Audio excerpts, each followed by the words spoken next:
but we shall enjoy our usual format of connecting with our friend the bell, allowing it to guide us back to our mindfulness of breath, bringing our consciousness onto the breath like a companion, a supportive companion that's ever there for supporting our practice or situations that we may find ourselves in.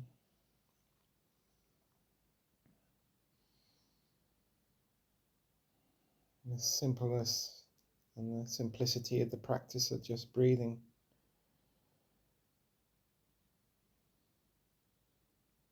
can sometimes mislead on to how supportive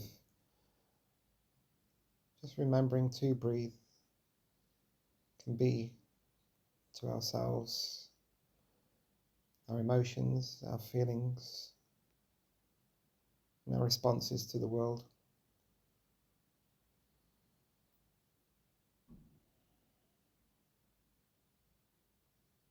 And remembering that, as we explored last week, that sometimes the wise action is no action at all.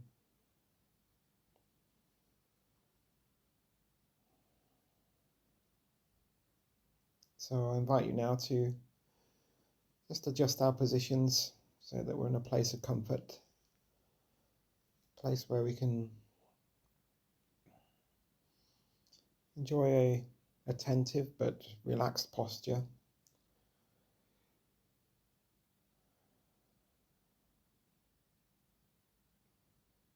I shall invite 3 sounds of the bell to enter the guided meditation, and we shall transition into the next part of our practice with 2 sounds of the bell.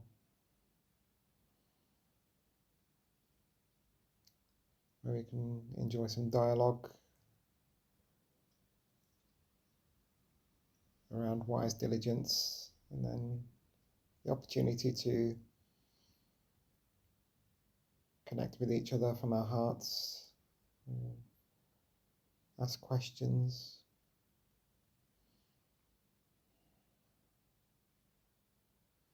and on that just reminding ourselves that this is a safe space, so that anything that is offered stays between ourselves and inside of the door, and advice is only given if asked for.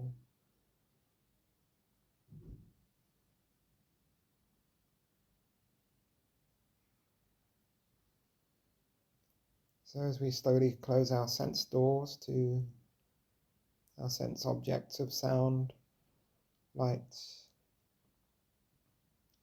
movement of body, just relaxing into our chair as we enjoy the 3 in and out breaths between each sound of the bell.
seeing myself as a 5-year-old child, I breathe in,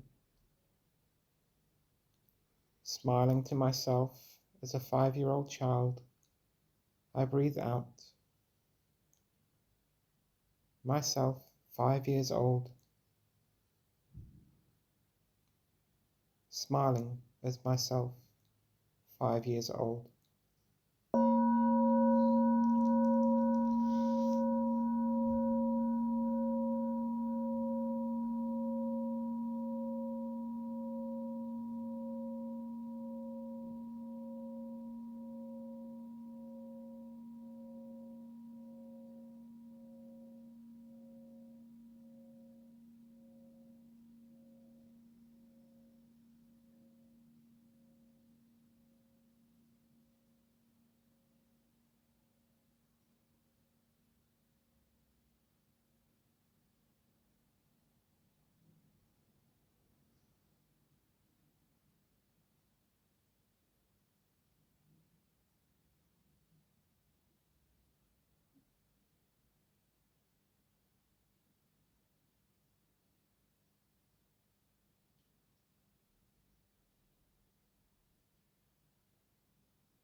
Breathing in, my Father is breathing in with me. Breathing out, my Father is breathing out with me. Father breathing in, Father breathing out.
Breathing in, I am sitting with my Father's back. Breathing out, I am breathing with my Father's lungs. Sitting with Father's back. Breathing with Father's lungs.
Breathing in, I feel light and at ease.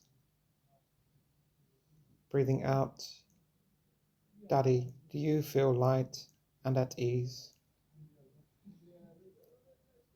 Feeling light and at ease. Daddy, light and at ease.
Breathing in, my mother is breathing with me. Breathing out, my mother is breathing out with me. Mother breathing in with me. Mother breathing out with me.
Breathing in, I'm breathing with my mother's lungs.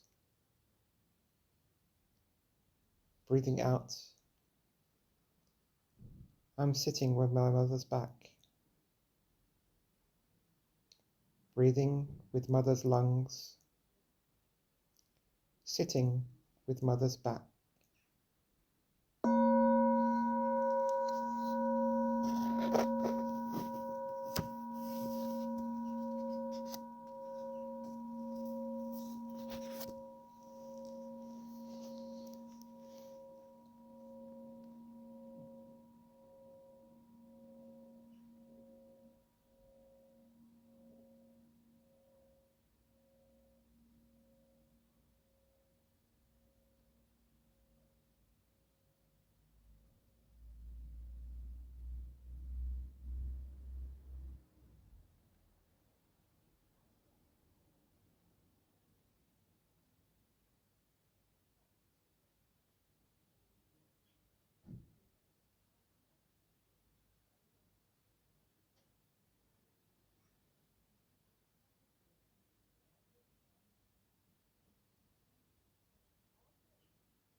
Breathing in, I feel light and at ease. Breathing out, Mummy, do you feel light and at ease? Feeling light and at ease. Mummy, light and at ease.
Seeing my Father in me, I breathe in. Smiling to my Father in me, I breathe out. Father in me, smiling.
Seeing my mother in me, I breathe in.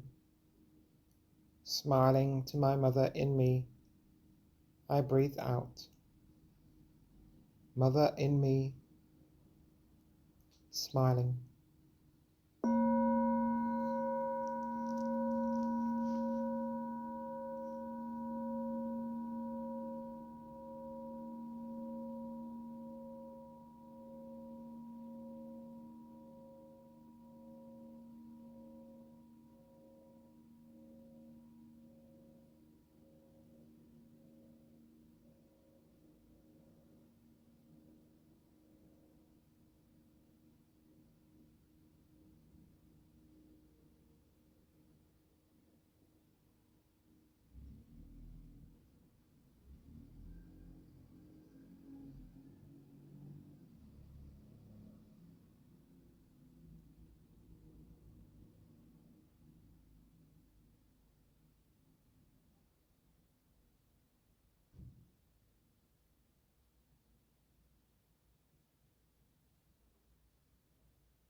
Breathing in, I recognize the stability of my blood and spiritual ancestors in me. Breathing out, I recognize the stability of earth and universal ancestors in me. Stability of blood and spiritual ancestors. Stability of earth and universal ancestors.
Breathing in, I experience the peace and freedom offered by my ancestors for me.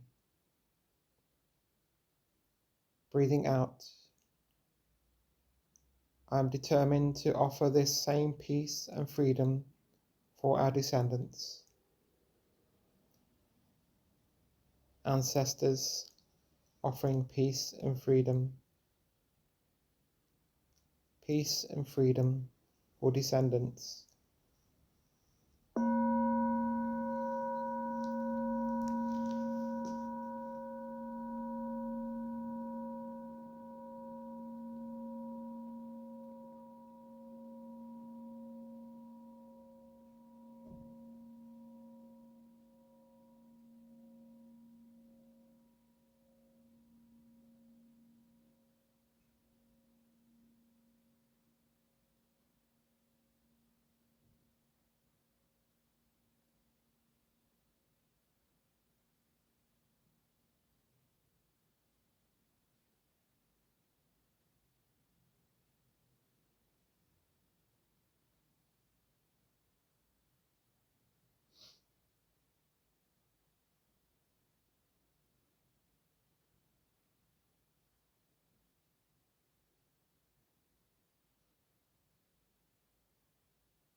Breathing in, I recognize this is the present moment.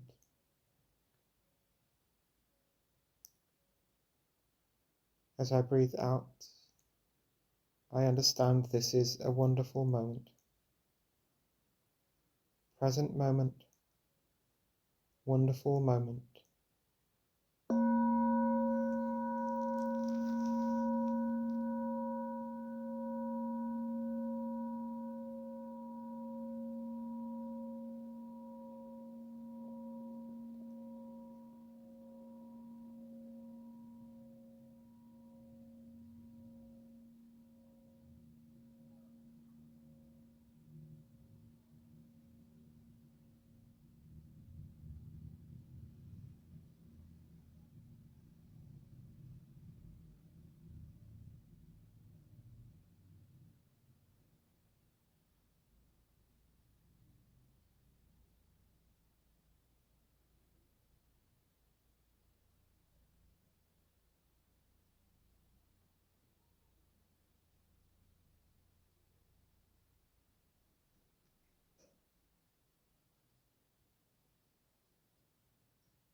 So as we transition away from the guided meditation,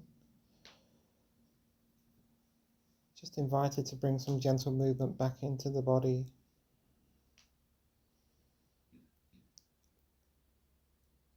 becoming familiar again with the senses of sight. Maybe a little bit more sound coming in to the room, into our awareness.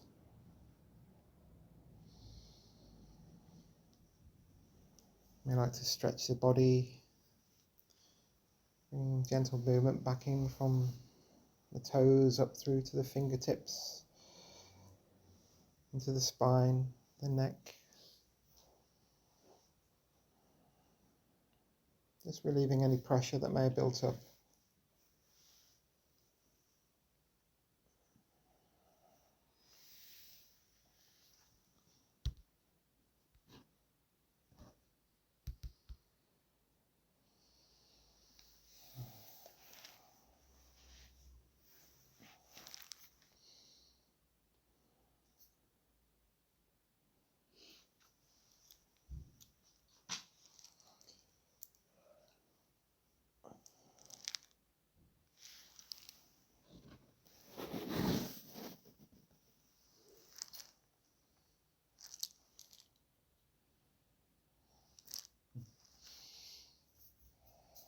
So, as we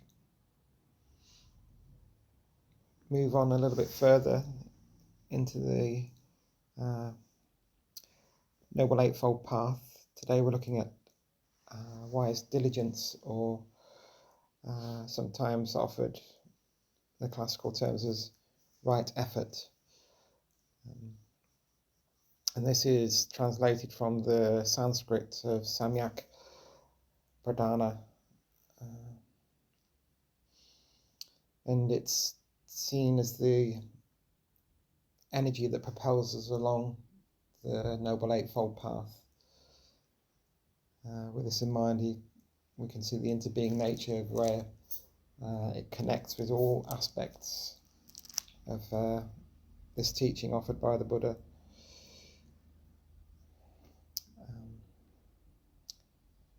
But with its movement, it can become misguided at times. So we can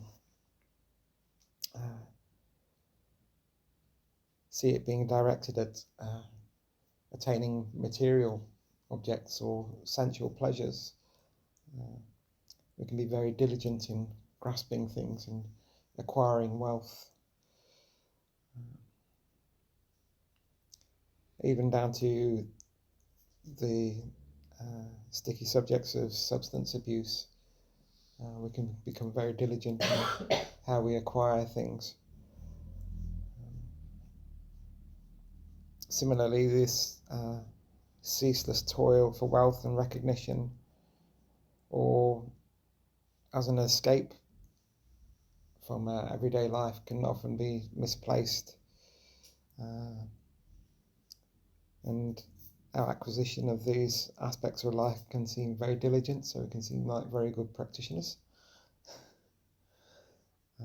But they do not align with the essence of the path that we're aiming to progress along. So in our meditative journey, the semblance of diligence can be deceiving. Eyes still failing.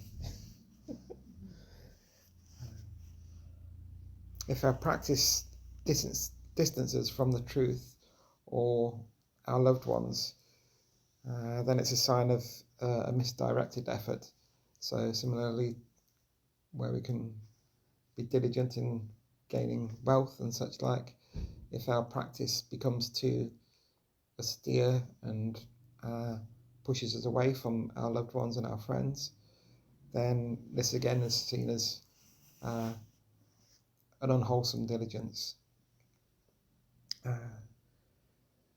So meditative practices that lead to physical or mental anguish are not reflective again of the Noble Eightfold Path. They're not reflective of, as previously discussed, the proper effort or diligence. Even though our motivation may be pure, that we want to be a better practitioner, it's pushing ourselves to the other side of the extremes.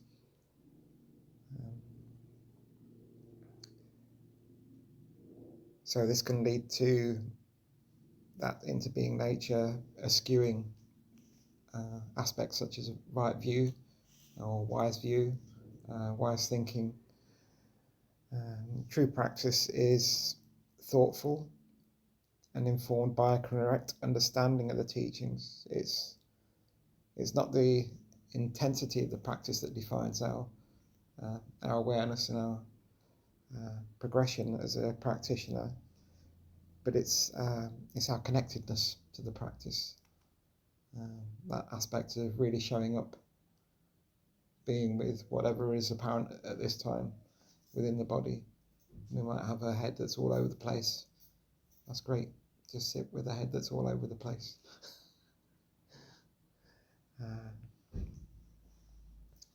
The same with the body. We may be feeling a lot of pain within the body. Relax into that pain and show up for that practice of caring for our pain in whichever form that may take. There's a short quote from Brené Brown, and they say, "The willingness to show up changes us. It makes us a little braver each time." I like that. That's that, just pushing against the surface a little bit, the tension.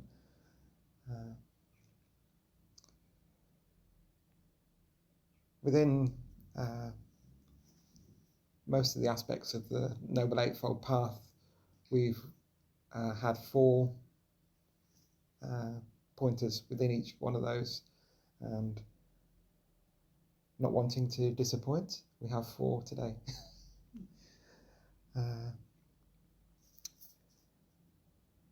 So these practices that are usually associated with wise diligence are as follows. So preventing unpleasant seeds in our store consciousness from manifesting, ensuring that they don't take root. So within our model of Buddhist psychology, where we see these seeds within our, what we call our store consciousness or our subconscious, we diligently examine that aspect of ourselves and keep an eye out for anything that might manifest these unwholesome mental formations so that they don't take root. This is supported with our right mindfulness that we'll move into in a couple of weeks. With that in mind, the second point is helping the unpleasant seeds that have already arisen to return to our store consciousness. So this, again, looking into Buddhist psychology, is where we would bring a seed forward. We would water that seed. We allow it to come through our, you could say egoic mind, but we call it manas, this aspect of ourselves that we call ourselves, into our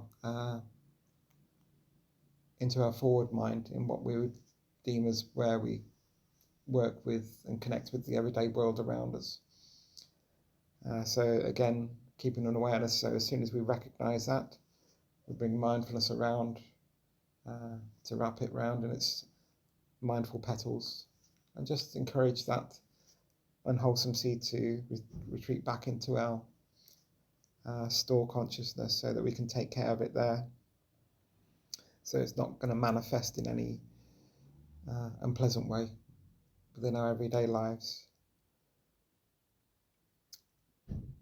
The third practice is finding ways to water the pleasant seeds in our store consciousness that have not yet had chance to arise, and asking our friends to do the same. We may ask our loved ones not to water those seeds that make us suffer. That's a conversation to have.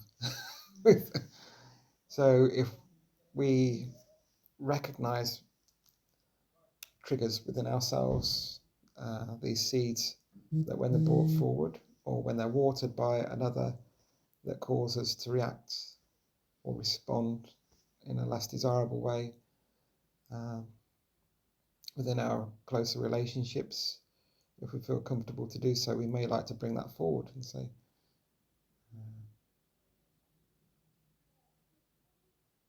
liken it to an experience that we've had together, and say, I understand that my response wasn't as wholesome as I would like to have been at that time, but I'd like to just make you aware that your actions watered the seeds in me that I'm trying to cope with and try to navigate. So would you please be aware as to not water those for me, and I will do the same for you. So it becomes like a pact between the two within that relationship, be that partners, be that parents, friends.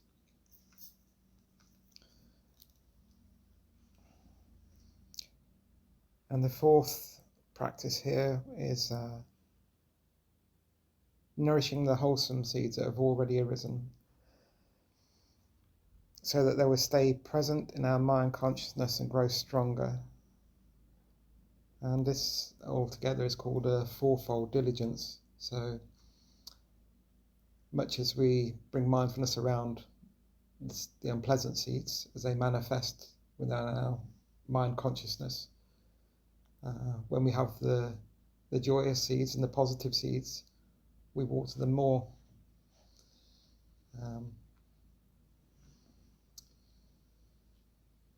It reminds me of that saying that neurons that wire together. So we work upon these strengths as they come forward, and we water them and nurture them. So the joy and the happiness. And this isn't to a point of being a practitioner of spiritual bypassing.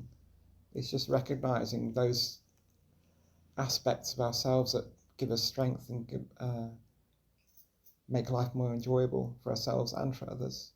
So when we have a feeling of inner peace, we water that. When we have a feeling of joy come forward, we water that.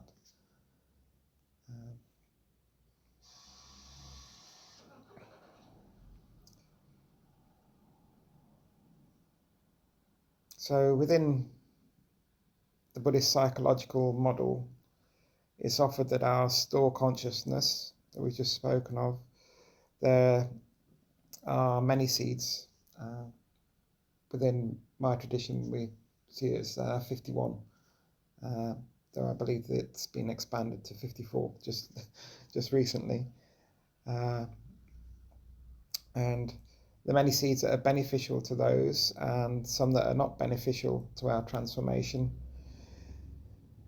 And as we've just discussed, if those seeds are watered, they will grow stronger. So that's wholesome and unwholesome or unsupportive seeds.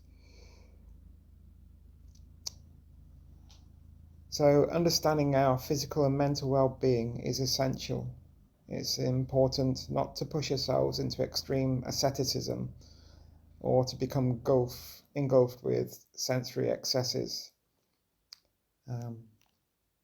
The Buddha, in his early practice, when he came out of the palace that he had lived in for many, many years, and decided that he was going to become a renunciant, went to the point of death over the 6 years of becoming an extreme ascetic. And it wasn't until he discovered he was offered some food that he recognized that there was a middle way to be navigated with. And this is where we rest our attention with our diligence, our right efforts, or our motivation, so that we're within our, I think they call it the window of tolerance nowadays, where we can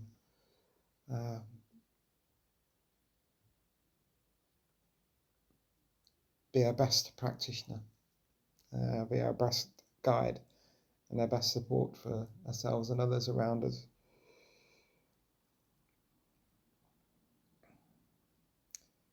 So wise diligence is found in the balanced path that navigates between severe self-denial and the pursuit of pleasure.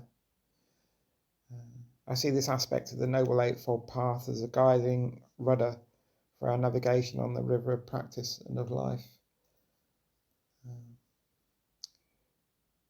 I did look to reword that because it should be an outboard motor really, because it's driving us forward as well, but didn't have the same ring to it as rudder.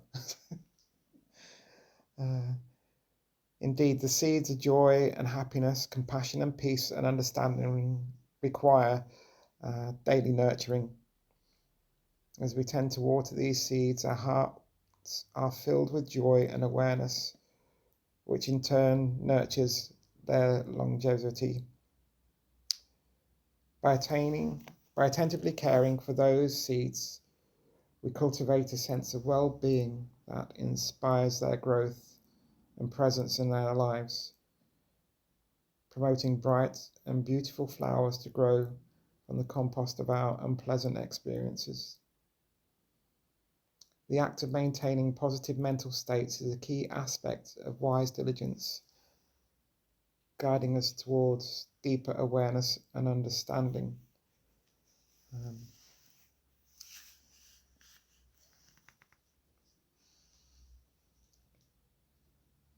So I'd just like to close with two small quotes that have stood out to me this week. The first one is by a person called Didinsky. They're a celebrated author within the mindfulness realms, and they say, "A beautiful life will bloom from a beautiful mind that is nurtured by beautiful thoughts. At any time you can allow beauty to flow within you." This I felt connected with this watering of the beautiful seeds, the pleasant seeds that we have within us. And the second quote is by a practitioner called Wei Wu Wei, and they offer, why are you unhappy? Because 99.9% of everything you think and everything you do is for yourself, and there isn't one. Yeah. Yeah, it made me chuckle, that one. That's very Zen. Though they were a Taoist philosophist. Yes.